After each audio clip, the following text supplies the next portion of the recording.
Hello. It is a snow day here in Raleigh, which means there's absolutely no snow outside. But we have a house full of my daughter and her friends. They had a sleepover last night to celebrate. It's supposed to snow later. We shall see. But it's a great reminder that sometimes, and I like to say this a lot to my clients, is like when you're stuck on what to post, literally look out the window and think about what is relevant right now, right?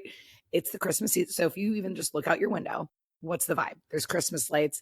Right now, it's about to snow, right? It's freezing, it's winter. Anytime you can try to get your content to reflect what's relevant right now in your audience's mind, what's relevant right now for most people, it's time to buy gifts, right? So if you sell products, your content should be about how your product makes a great gift.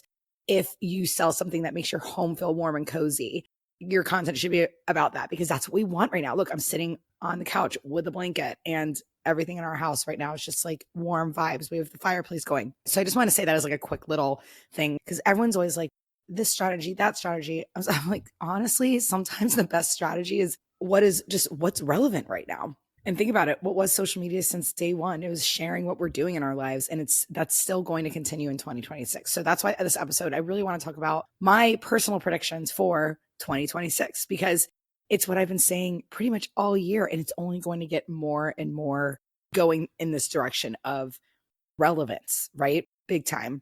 Talking about things going on right now in the world, on TV and pop culture, the weather, right? We want to relate. And when something is relevant and timely, what's more relatable than that? We're going to share it, right? So my biggest prediction for 2026 is we're going to keep going back to what social media has always been, which is connection. And I saved a reel this morning that I wanted to break down for you. Sorry, I actually shared a reel this morning because it's like exactly where social media has been heading the past year plus and going to continue to be even more so. Okay, ready? This is like insane. This is literally what I've been talking about on this podcast since the day it started and what I've been stressing in the Reels lab and to all my clients. Ready? And yes, it will be in the show notes. So, and this is what I mean by relevance. Listen to the audio. Wait, sorry. Listen to the audio.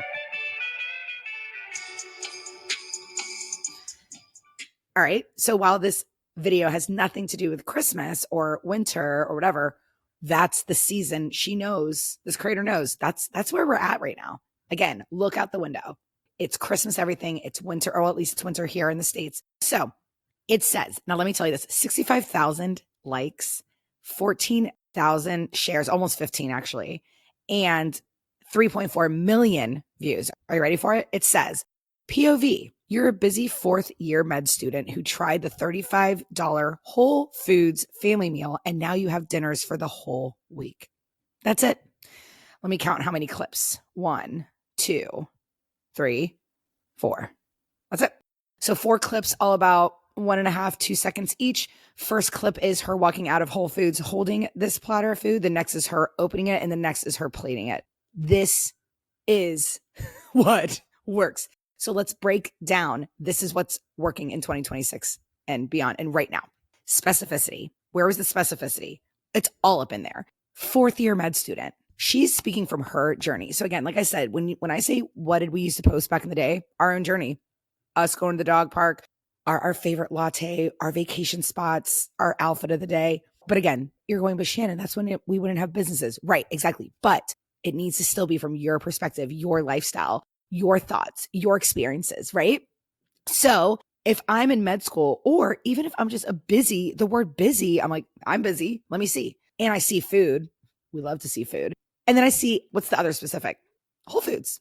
I shop at Whole Foods. It's honestly, Whole Foods is my happy place. I always joke about that. So immediately I'm liking this. I'm saving this. I'm sharing it, right? Also the numbers, 35. Our brains are hardwired, right?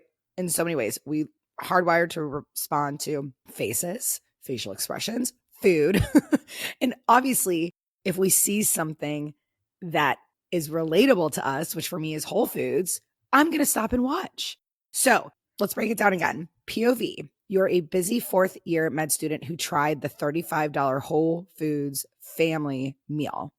And then what is it? Why do we care? This is how you structure a hook, a POV, this is your sign, any of those silly, easy reels where it's just one text box in 1 to 2 sentences. This is where you nail this and you can nail your longer talk to cameras, your carousels, all those. But I always tell people, I'm like, let's start with simple POVs. It takes several times sometimes. I tell people, they're like, oh, it didn't work for me, Shannon. I go, if it doesn't work after 10, then let's talk. You got to test these hooks. You got to test these words. You got to test. That's marketing is testing. A lot of it is throwing things out to see what sticks. Now, you don't have to do that as much if you're listening to this podcast, right? Because I'm telling you what's going to stick. But sometimes I've even had to test phrases and what stuck with you guys. And for a while, I would say, oh, your reach is low or this or that. Once I started saying 200 view jail, that resonated because it was relatable to you, right? And it was relevant. So again, what she did brilliantly is she added the why do we care, which was, and now you have dinners for the whole week. This is the hook. I'm sorry. This is the hook prompt that keeps going strong. POV, you're a blank. Every time my clients use, I've helped so many people go viral with this. I mean, hundreds of people I've helped go viral with this prompt. You just see it everywhere. It's a POV, you're a blank. You describe who you are or who your people are. Who, what did you do? What are you frustrated with? What is the problem? And how is it solved? And now the solution. So here we go. Let me break it down one more time. Ready? Because again, you guys are going to use this hook this week. And I don't want you to give it one try and give up. That's no fun. It's fun to test. I promise. All right. So POV, you're a, and she described herself, but you could describe your ideal person. You're a realtor. You're a family thinking of moving to Raleigh. You are a local coffee shop. POV, you live in DC and are a coffee snob and you find your new favorite cafe in DuPont Circle. Do you see what I mean? Like, again, you put in those words and I call it the REP hook. I've got several podcasts on it, but it's something relatable, something expertise. But when I say expertise, it also is just like proof that like this is why you're talking about that, and personal. So again, this is another way to work REP in it, into your carousels, into your simple POV reels, into your talk to camera scripts, right?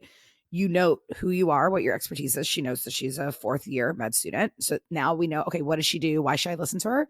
Because what that tells me, not so much that she's an expert on Whole Foods, but she's an expert in this is how she saves time in her life as a busy, right? The relatable word, what was it? Whole Foods. And the personal is, the whole thing's personal. You see what I mean? The same goes for, let me grab just a random hook. I'm going to go to my Explore page. Let's see. I'll just tell you another one just as like a carousel. Oh, here's a good one. This is another reel. What to buy from Trader Joe's. So there you go. There's the relatable word. On a calorie deficit and detox hormone balance program from a functional medicine doctor. There's your expertise. As you can see, there's relatable words, there's expertise, and there's personal built in. Let me find a carousel so you guys can see they're using everything. Actually, you know what? Let's talk about the carousel I did last week that actually did really well for me. It's already at over 100,000 views. I shared it, I believe, Friday. Here's my hook. Ready? 7 simple things to start doing in December to make content creation easier in 2026. What's relatable there? December 2026. It's relatable, but it's relevant. You can kind of mix those two up, relatable and relevant for the REP. And then what do I put under it? A subtitle that says, because I refuse to let you hustle your way into the new year. So that makes it personal because now I've said, this is how I personally feel and want to help you.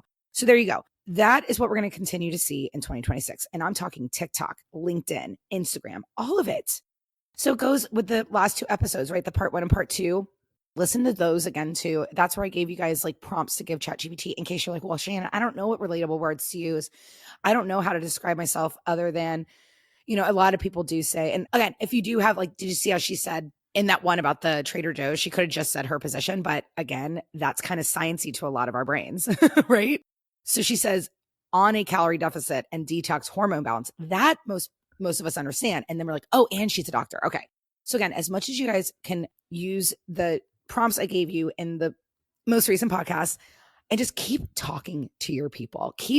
That's why it's such a good idea to keep showing up in stories and talking about things because that's where the DMs happen. And then you hear from them, the pain points, the words, the frustrations, and you write those down and you find out the things that they attach to and where they do shop and where they live and what's going on in their lives. And the more you get to know your audience, the better your content's going to be and the more confident you're going to be to hit post.